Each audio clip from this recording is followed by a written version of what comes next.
एका रात्रीचा तो घनघोर अंधार, अत्यंत अपुरे सैन्य आणि उद्या सूर्योदयापर्यंत अभेद्य अशी यशवंतमाची स्वराज्यात आणण्याची ती अशक्यप्राय डेडलाईन. हो, म्हणजे एखादा प्रसंग असा असतो ना की अंगावर काटा आणतो. अगदी तसंच. आणि जर हे नाही जमलं तर मराठाशाहीची अब्रो वेशीवर टांगली जाईल अशी ती स्थिती. हे ऐकताना वाटेल की ही कोणत्याही आधुनिक हॉलिवूड थ्रिलरची किंवा ॲक्शन चित्रपटाची स्क्रिप्ट आहे. पण तसं नाही ना. बरोबर. हा बाजिंद या ऐतिहासिक कादंबरीतील पान क्रमांक 102 वर दडलेला एक खराखुरा ऐतिहासिक प्रसंग आहे. आणि आजच्या या सखोल चर्चेत आपण रणांगणाच्या केवळ वरवरच्या नोंदी वाचणार नाही आहोत. हो, कारण फक्त घटना सांगून उपयोग नाही. अगदी. आपल्याला या एका रात्रीत घडलेल्या घटनांमागील मानवी भावना, ते गुंतागुंतीचे राजकीय पेच आणि शून्यातून विश्व निर्माण करणारी ती युद्धनीती समजून घ्यायची आहे. खरं तर हाच आपल्या आजच्या चर्चेचा मुख्य उद्देश आहे. हो ना. म्हणजे एका बाजूला पश्चातापाने होरपळणारा जीव आणि दुसऱ्या बाजूला स्वराज्यासाठी अशक्य ते शक्य करून दाखवण्याचा चंग बांधलेले मावळे. हा सगळा थरार कसा उलगडतो हे थोडं सविस्तर उलगडून बघूया आपण. नक्कीच. आपण या मजकुराची सुरुवातच बघितली तर ती एका अत्यंत प्रबळ भावनिक कोंडीने होते. तिथे एका पात्राची मानसिक अवस्था दाखवली आहे, बरोबर? हो, तिथे एक असा जीव दाखवला आहे जो पश्चातापाने अक्षरशः जळतोय. त्याच्या डोळ्यातून अश्रू वाहत आहेत आणि काय म्हणतो आपण, या अश्रूंचे कारण साधेसुधे नाहीये. त्याला 2 गोष्टी सतावत आहेत असं तिथे लिहिलंय. अगदी बरोबर.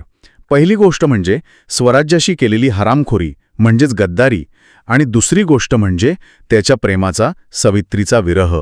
बापरे, म्हणजे दुहेरी कोंडी आहे हे. हो ना. आणि इथे आपण एक गोष्ट समजून घेतली पाहिजे की शिवकाळात किंवा मराठेशाहीत स्वराज्याशी केलेली गद्दारी ही केवळ एका राजाशी किंवा सत्तेशी केलेली गद्दारी नव्हती. मग ती नेमकी काय होती? स्वराज्य ही एक विचारधारा होती. तो एक विचार होता जो अनेक पिढ्यांच्या बलिदानातून उभा राहिला होता.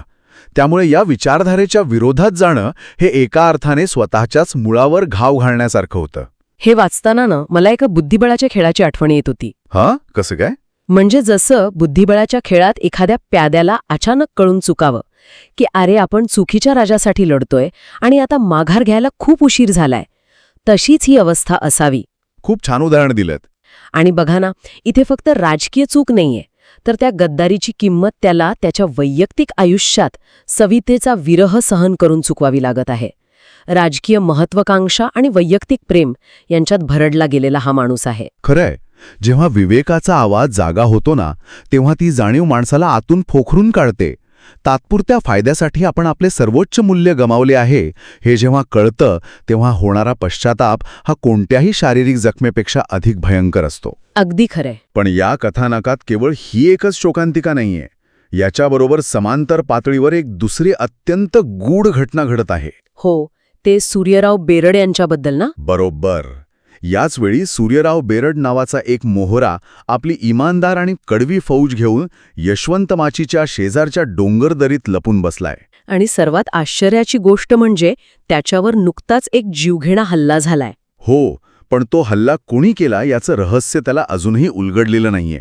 तो पूर्णपणे अंधारात आहे. आणि या अंधारातच एका नावाची एंट्री होते, जे नाव वाचूनच अंगावर शहारे येतात. बाजिंद. हो, बाजिंद.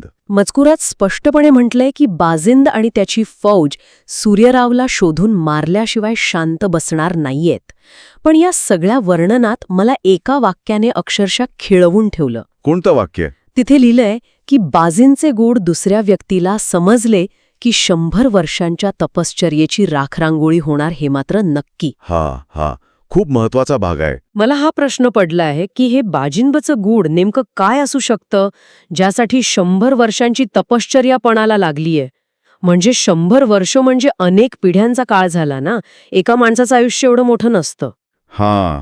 या संपूर्ण प्रसंगातील सर्वात महत्वाचा आणि गूढ भाग आहे. माझा अभ्यास असा सांगतो की 100 वर्षांची तपश्चर्या हे कदाचित शब्दशः घेण्यासारखे नसेल, पण त्याचा अर्थ मराठेशाहीच्या अत्यंत खोलवर रुजलेल्या गुप्तहेर यंत्रणेशी जोडलेला नक्कीच असू शकतो. म्हणजे ती एक संस्था असू शकते. अगदी बरोबर. शिवकाळात गुप्तहेर हे केवळ इकडून तिकडे बातम्या पोचवणारे साधे खबरी नसायचे. ती एक अतिशय गुंतागुंतीची आणि पिढ्यानपिढ्या चालणारी संस्था असायची. बापरे. म्हणजे बघा, एखादा गुप्तहेर एखादा शत्रूच्या प्रदेशात जाऊन स्थायिक होतो. तिथे तो शेती करतो, व्यापार करतो, स्थानिक लोकांशी विवाह करतो आणि आपली ओळख पूर्णपणे पुसून टाकतो. आणि मग त्याची पुढची पिढी? त्याची पुढची पिढी ही त्याच मोहिमेचा भाग असते. अशा प्रकारे अनेक दशके किंवा अनेक पिढ्या एखादं नेटवर्क तयार केले जाते. बाजिंद हे कदाचित अशाच एखाद्या अत्यंत महत्त्वाच्या पिढ्यानपिढ्या चालत आलेल्या गुप्त मोहिमेचे किंवा नेटवर्कचे नाव असू शकते. काय सांगता? म्हणजे जर बाजींचं हे गूढ उघडकीस आलं तर केवळ एक व्यक्ती मरणार नाही, अजिबात नाही. तर अनेक दशकांपासून शत्रूच्या गोटात पेरलेली ती संपूर्ण यंत्रणा, ती नेटवर्क एका सेकंदात कोसळेल. अगदी तसंच. आणि म्हणूनच ती 100 वर्षांची तपश्चर्या वाचवण्यासाठी बाजिंदला कोणत्याही परिस्थितीत सूर्यराव बेर्नाडला संपवणे भाग आहे. बरोबर. जर सूर्यराव जिवंत राहिला आणि त्याने हे रहस्य उघड केले तर स्वराज्याच्या एका अत्यंत महत्त्वाच्या मर्मस्थानावर घाव घातला जाईल. हे केवळ 2 व्यक्तींमधले वैर नाहीये, तर हे स्वराज्याच्या सुरक्षेसाठी डोंगर दऱ्यांच्या अंधारात लढले जाणारे एक अदृश्य युद्ध आहे. खरंच अंगावर काटा येतो हे ऐकून. एका बाजूला हा पश्चातापात जळणारा जीव, दुसऱ्या बाजूला अज्ञात शत्रूच्या भीतीने दरीत लपलेला सूर्यराव बेरड आणि त्याच्या मागावर असलेला हा बाजिंद. हे सगळं एखाद्या चक्रव्यूहासारखं फिरत असतं.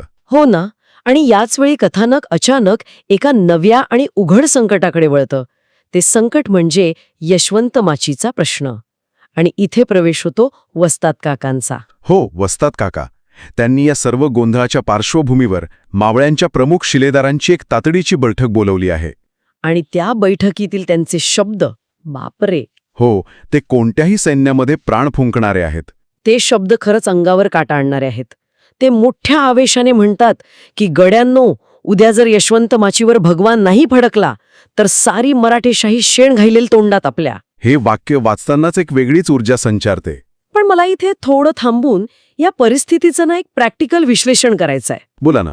आपण जर तटस्थपणे विचार केला तर यशवंत माचीवर हल्ला करण्यासाठी वस्ताद काकांकडे असलेली फौज अत्यंत अपुरी आहे आणि जादा कुमक यायला खूप वेळ लागणार आहे. हो, ती वस्तुस्थिती आहे. मग अशा परिस्थितीत केवळ मराठेशाहीच्या आबरूचा प्रश्न निर्माण करून किंवा भावनिक आवाहन करून अपुऱ्या सैन्यासह एवढ्या मोठ्या मोहिमेवर जाणे हा एक आत्मघाती निर्णय वाटत नाही का? तुमचा मुद्दा बरोबर आहे. म्हणजे आजच्या आधुनिक व्यवस्थापनात आपण बघतो की बजेट नसताना, टीम नसताना अचानक उद्याची डेडलाईन दिली जाते. अशा इम्पॉसिबल डेडलाईन्समुळे अनेकदा संपूर्ण प्रोजेक्ट कोसळतो. मग रणांगणावर जिथे थेट जीवाचा खेळ आहे तिथे केवळ भावनेच्या आहारी जाऊन असा निर्णय घेणे योग्य कसे असू शकते? हा प्रश्न अत्यंत रास्त आहे आणि वरवर पाहता हा निर्णय आत्मघातीच वाटतो. हो ना. पण वस्ताद काकांसारखे कसलेले सेनापती केवळ भावनांच्या आहारी जाऊन निर्णय घेत नाहीत. त्यांच्या या आक्रमक भूमिकेमागे एक अत्यंत खोल लष्करी मानसशास्त्र दडलेलं असतं. लष्करी मानसशास्त्र म्हणजे कसं? जेव्हा तुमच्याकडे संसाधने कमी असतात तेव्हा तुम्ही बचावात्मक पवित्रा म्हणजे डिफेन्सिव्ह स्टॅन्स घेऊ शकत नाहीत, कारण त्यात तुमचा मृत्यू निश्चित असतो. अच्छा. अशा वेळी सैनिकांच्या मनातील भीती काढून टाकण्यासाठी त्यांना एका अशा ध्येयाची जाणीव करून द्यावी लागते जे त्यांच्या स्वतःच्या जीवापेक्षा मोठे असते. मराठेशाहीची आबरू हाच तो ट्रिगर आहे. म्हणजेच काय तर वस्ताद काका मुद्दामून एक कृत्रिम आणीबाणी निर्माण करत आहेत जेणेकरून मवळ्यांच्या बातमीत सर्वोच्च क्षमता बाहेर येईल. तंतोतंत. पण बघा, ते केवळ भावनिक आवाहन करून थांबत नाहीत. जर त्यांनी फक्त भाषण दिले असते आणि अपुऱ्या फौजेला थेट किल्ल्यावर चढायला लावले असते तर तो मूर्खपणा ठरला असता. हो, ते तर उघडच आहे. उत्तम नेतृत्वाची ओळख ही असते की ते केवळ ध्येय देत नाहीत तर त्या ध्येयापर्यंत पोहोचण्याचा मार्गही दाखवतात. वस्ताद काकांना या अपुऱ्या संसाधनांची पूर्ण कल्पना आहे आणि म्हणूनच ते तिथे एक असा अनपेक्षित उपाय देतात जो या सगळ्या समस्येवर एका झटक्यात मात करतो. जग वळण मिळतं. वस्ताद काकांकडे फौज अपुरी आहे, पण त्यांना हे पक्क माहीत आहे की हाकेच्या अंतरावर असलेल्या डोंगरदरीत कोण लपून बसले. सूर्यराव बेरड. हो, सूर्यराव बेरड आणि त्याची कडवी फौज. सूर्यरावांचा यशवंत माचीवर ताबा असलेल्या शत्रूबरोबर जुना बदला आहे. त्याचाच फायदा उठवत वस्ताद काका त्यांना आपल्या सोबत घेण्याची योजना आखतात. ही एक भन्नाट चाल आहे. पण मला सांगा, एका अज्ञात शत्रूपासून लपून बसलेल्या, कालपर्यंत आपल्या विरोधात असलेल्या सूर्यराव बेरडाला अचानक आपल्या बाजूने वळवणे ही एक प्रचंड मोठी रिस्क नाहीये का? तो ऐनवेळी उलटला तर काय होईल? हा धोका नक्कीच आहे, पण युद्धात तुम्हाला नेहमी कॅल्क्युलेटेड रिस्क घ्यावी लागते. Calculated risk. हो, आणि वस्ताद काकांची माणसांची पारख इथे दिसून येते. त्यांना माहीत आहे की सध्या सूर्यराव घायाळ आहे. अज्ञात हल्लेखोरामुळे तो भयभीत आहे आणि दरीत लपून बसला आहे. त्याला सध्या आधाराची नितांत गरज आहे. म्हणजे परिस्थितीचा फायदा घेणं. अगदी. आणि दुसरी महत्वाची गोष्ट म्हणजे यशवंत माचीवरील शत्रू हा दोघांचाही सामायिक शत्रू आहे. वैयक्तिक शत्रुत्वाचा असा हुशारीने वापर करून घेणं हे खऱ्या मुत्सद्देगिरीचं लक्षण आहे. पण मला यात आणखी एक गोष्ट जाणवली. ही केवळ सैन्याचं संख्याबळ वाढवण्याची खेळी वाटत नाहीये. का बरं? कारण जर फक्त माणसंच हवी असती तर त्यांनी इतर कुठून तरी कुमक मागवण्याचा प्रयत्न केला असता. पण सूर्यराव बेरडच का? वाह! या प्रश्नातच या युद्धनीतीचं खरं रहस्य दडलंय. सैन्याचं संख्याबळ हा या योजनेचा फक्त एक भाग झाला. सर्वात महत्वाचा भाग आहे भौगोलिक ज्ञान, म्हणजेच जॉग्राफिकल इंटेलिजन्स. अच्छा, म्हणजे त्या वाटा आणि रस्ते. हो. मजकुरात अतिशय स्पष्टपणे लिहिले आहे की यशवंत माचेच्या हद्दीतील जंगलवाटा सूर्यरावच्या फौजेला चांगल्याच ठाऊक आहेत. हो, ते स्थानिक आहेत ना? बरोबर. गनिमी काव्यामध्ये आणि विशेषतः सह्याद्रीच्या डोंगरदऱ्यांत रात्रीच्या वेळी युद्ध लढताना तुमच्याकडे किती तलवारी आहेत यापेक्षा तुम्हाला ते प्रदेशाच्या वाटा किती माहिती आहेत हे जास्त मारक ठरतं. म्हणजे सूर्यरावच्या सैन्याला तिथली प्रत्येक चोरवाट, प्रत्येक खाचखळगा माहिती असणार? अगदी बरोबर. याला लष्करी भाषेत लोकल टोपोग्राफी समजणे म्हणतात. आणखी एक महत्वाची गोष्ट म्हणजे लॉजिस्टिक सप्लाय. म्हणजे रसद. हो. जेव्हा तुम्ही बाहेरून सैन्य आणता तेव्हा त्यांच्या जेवणाची, शस्त्रास्त्रांची आणि प्रवासाची सोय करावी लागते. पण जेव्हा तुम्ही स्थानिक माणसाला, स्थानिक सरदाराला हाताशी धरता तेव्हा तुम्हाला या लॉजिस्टिक्सची चिंता करावी लागत नाही. अरे च्या, हे माझ्या लक्षातच आलं नाही. सूर्यराव बेरडाची फौज ही तिथलीच स्थानिक आहे. त्यांना त्या जंगलात कसे वावरायचे हे त्यांच्या रक्तात भिनलेले आहे. त्यामुळे वस्ताद काकांनी सूर्यरावला सोबत घेऊन केवळ फौजेची संख्या दुप्पट केली नाही, तर त्यांनी यशवंत माचीचा संपूर्ण भूगोलच आपल्या बाजूने वळून घेतला. हे खरंच अफलातून आहे. केवळ भौगोलिक ज्ञान असल्याने एवढी मोठी रिस्क घेणे हे शहाणपणाचे कसे ठरते हे आता स्पष्ट होते. हो ना. आणि या निर्णयानंतर जी हालचाल सुरू होते ती निव्वळ थक्क करणारी आहे. वस्ताद काकांचा आदेश मिळताच एका क्षणात हजारभर मावळ्यांचं पथक तयार होते. त्यांची ती शिस्त बघा. हो. कुठलाही प्रश्न नाही, कुठलीही शंका नाही. पण पुढचं आव्हान याहूनही मोठं आहे. त्यांना किल्ल्यावर हल्ला करायचा आहे. पण त्यांच्याकडे घोडे नाहीत. त्यांना पायीच यशवंत माचीकडे कूच करावे लागणार आहे. खरं तर पायी चालत जाणे ही अडचण नसून ती गनिमी काव्याची सर्वात मोठी गरज आहे. गरज? ती कशी? बघा, घोड्यांच्या टापांचा आवाज रात्रीच्या शांततेत कित्येक कोस दूर ऐकू येतो. सह्याद्रीच्या त्या निबिड अंधारात जिथे एक छोटीशी चाहूलही शत्रूला सावध करू शकते, तिथे पायी चालत जाणे आणि निसर्गाशी एकरूप होऊन वाट काढणे हाच एकमेव पर्याय असतो. अगदी बरोबर. आणि इथेच वस्ताद काका त्यांच्या रणनीतीचा पुढचा टप्पा उघड करतात, ज्याला लष्करी परिभाषेत आपण पिन्सर मुवमेंट किंवा सांडशीची पकड म्हणतो. हो, सांडशीची पकड. मजकुरात या योजनेचं जे वर्णन आले ते वाचताना मला एका अतिशय गुंतागुंतीच्या बँकेवरील दरोड्याचा किंवा आधुनिक काळातील एखाद्या हाय प्रोफाईल कमांडो ऑपरेशनची आठवण येत होती. जिथे सेकंदाचं टायमिंग जुळवावं लागतं तसं काहीसं? अगदी तसंच. वस्ताद काका आपल्या फौजेचे 2 भाग करतात. अर्धी सेना रात्रीच्या अंधारात यशवंत माचीच्या पाठीमागून जाऊन दबा धरून बसेल आणि इशारेतीची खूण मिळताच वाऱ्याच्या वेगाने मागून हल्ला करेल. आणि बाकीची अर्धी सेना? उर्वरित सेना सूर्यराव बेरडाला गाठून मदतीची विनंती करेल आणि समोरून हल्ला करेल. शत्रूला 2 वेगवेगळ्या दिशांनी एकाच वेळी घेरण्याची ही अतिशय प्रभावी पण तितकीच अवघड आणि जोखमीची व्यूहरचना असते. यात सर्वात मोठी अडचण असते ती समन्वयाची, म्हणजेच कोऑर्डिनेशनची. हाच तर माझा पुढचा प्रश्न आहे. आपण विचार केला पाहिजे की रात्रीचा तो घनघोर अंधार आहे. आजच्या सारखे मोबाईल फोन्स नाहीयेत, वॉकी टॉकी किंवा जीपीएस यंत्रणा नाहीये. हो, संवाद साधायला काहीच नाही. अशावेळी अर्ध्या फौजेने समोरून वाटाघाटी करायच्या सूर्यरावाला मनवायचं आणि त्याच वेळी मागून दबा धरून बसलेल्या अर्ध्या फौजेने इशाऱ्याची खूण मिळताच अचूक वेळेत हल्ला करायचा. हे खूपच कठीण काम आहे.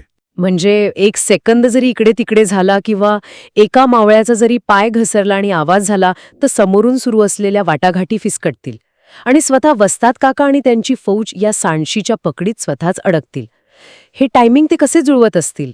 हेच तर मराठा पायदळाचे आणि त्यांच्या गनिमी काव्याचे सर्वात मोठे कौशल्य होते.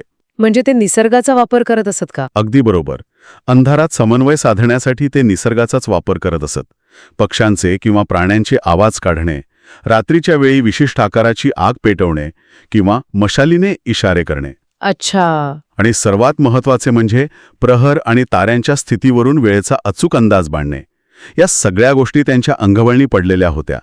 पण या सगळ्या तंत्रापेक्षाही एक गोष्ट जास्त महत्त्वाची होती, जिचा उल्लेख मजकुराच्या शेवटी येतो. कोणती गोष्ट? की प्रत्येक मावळा शिस्तबद्ध होता. म्हणजे सेनापतीने सांगितलेली इशारतीची खूण मिळेपर्यंत मग अंगावर विंचू चावला तरीही जागचं न हलण्याची ती अफाट शिस्त. तंतोतंत ही शिस्त आणि सेनापतीच्या योजनेवरचा तो आंधळा विश्वास हेच या अशक्यप्राय मोहिमांच्या यशाचे गमक असायचे. खरंच थक्क करणारे हे. समोरून सूर्यरावला मुत्सद्देगिरीने आपल्या जाळ्यात ओढायचे आणि तोपर्यंत मागच्या बाजूने किल्ल्याच्या तटबंदीवर वाऱ्याच्या वेगाने चढाई करायची.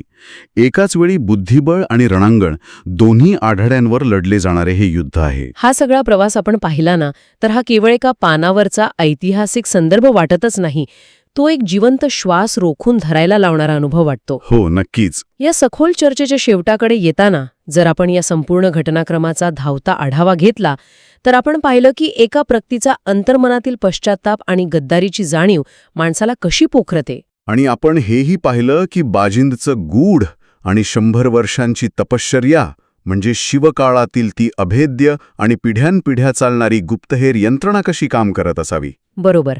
आणि त्यानंतर आपण वस्ताद काकांचे ते प्रेरणादायी पण तितकेच व्यावहारिक नेतृत्व पाहिले. संकट कितीही मोठे असले आणि संसाधने कितीही अपुरी असली तरी शत्रूचा शत्रू तो आपला मित्र या नीतीचा वापर कसा करायचा आणि स्थानिक भूगोलाचे अचूक ज्ञान वापरून मार्ग कसा काढायचा हेही आपण समजून घेतले. आणि शेवटी सांडशीची पकड किंवा दुहेरी हल्ल्याचे ते अचूक लष्करी नियोजन आणि मावळ्यांची अफाट शिस्त. एका रात्रीत घडलेल्या या सर्व घडामोडी खरोखरच अचंबित करणाऱ्या आहेत. राजकारण, मानवी भावना, भूगोल आणि लष्करी रणनीती यांचा हा एक परिपूर्ण धडा आहे. पण या सखोल चर्चेची सांगता करण्यापूर्वी या सर्व घटनाक्रमातून निर्माण होणारा एक अत्यंत अस्वस्थ करणारा आणि विचार करायला लावणारा प्रश्न समोर ठेवणं गरजेचं आहे. कोणता प्रश्न? आपण पाहिलं की वस्ताद काकांनी अत्यंत हुशारीने सूर्यराव बेरडाला सोबत घेण्याची योजना आखली.